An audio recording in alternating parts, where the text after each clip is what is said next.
I'll ask the audience first if you have some questions for our panel. Okay, nothing yet? I have one.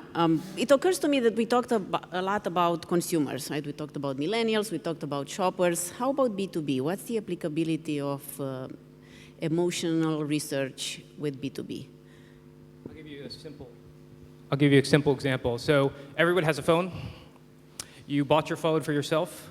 Well, imagine for a second you have to buy the phone for every person in the room. The weight of that decision becomes much greater, and the role of emotion could be even heavier in that. And so is it important for B2B? Absolutely, because people work in companies, and the fact remains that large corporations, there are politics, and other people will see you make that decision.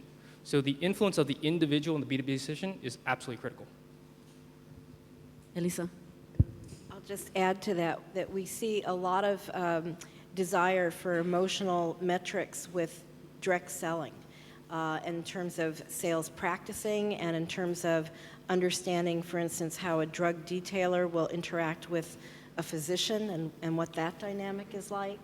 And so really, emotion comes into play in any kind of purchase decision. And so B2B is really ripe for this area. Thank you. Any questions? Okay, we talk about emotions. You must have a question. I have another one. I'll throw another one there. What is the future of market research? You know, we talk about big data sets, and then we talk about small data sets. Where is all this going?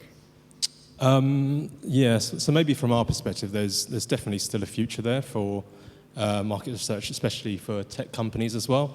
I think maybe in the past we've always been guilty, or at least accused of like changing the goalposts, or at least changing the currency for some of our advertisers in terms of how we report success. So having, again, we've talked about it a lot today, but third-party independent verification is a real big thing for us as well. I think in terms of how traditional agencies are innovating is an area that we're really concerned about and want to keep pushing that area as well. So areas of artificial intelligence, or maybe using Oculus as VR for market research, is an area that I think is potentially the big area that's coming in the next few years. I think market research is really thriving, but it's going to look a lot different. I mean, market research is really driven by curiosity. Anything we want to possibly be able to know or predict or have more certainty or want to understand. And so that drive isn't going to go away, but the tools are changing so enormously. And I mentioned earlier layering. And so being able to understand what tool, what method, what metric can give you a certain lens onto understanding. And the real know-how comes from knowing how to combine those different kinds of metrics so that it's not just one size fits all. It's not only surveys, it's not only neuro, it's really going to be a combination.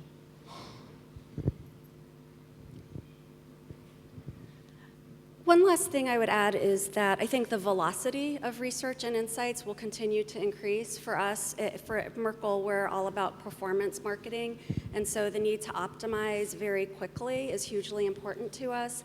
I also think organizationally, that means that research has to work more closely with those who are responsible for delivering results, because it can't be insight for insight's sake. It has to be for activation.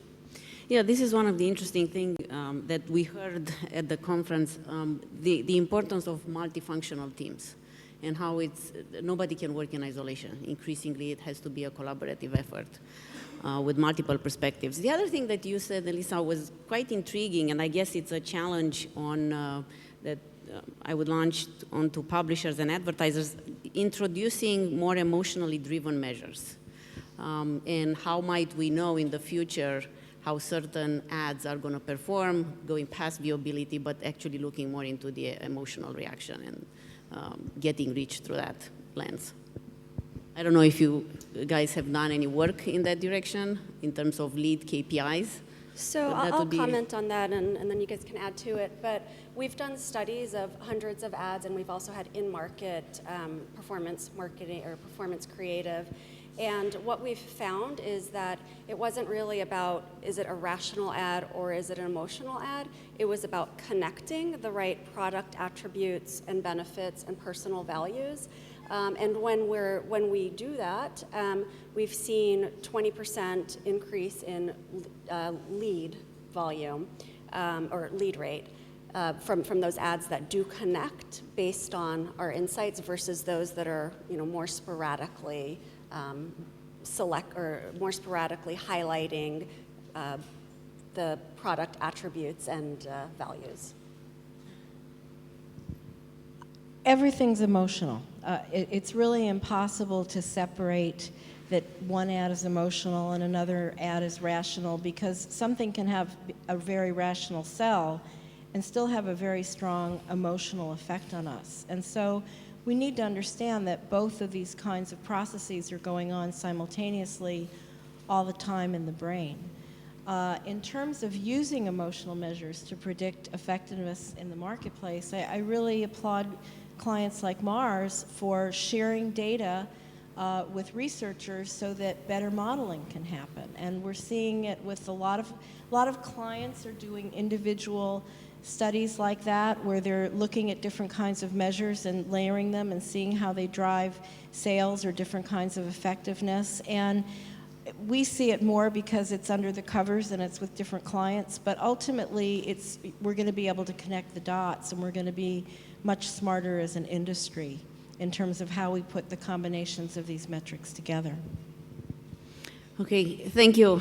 We are out of time, so we'll leave with the thought on left brain, right brain connections and open source. I think the future is bright. Thank you, everyone.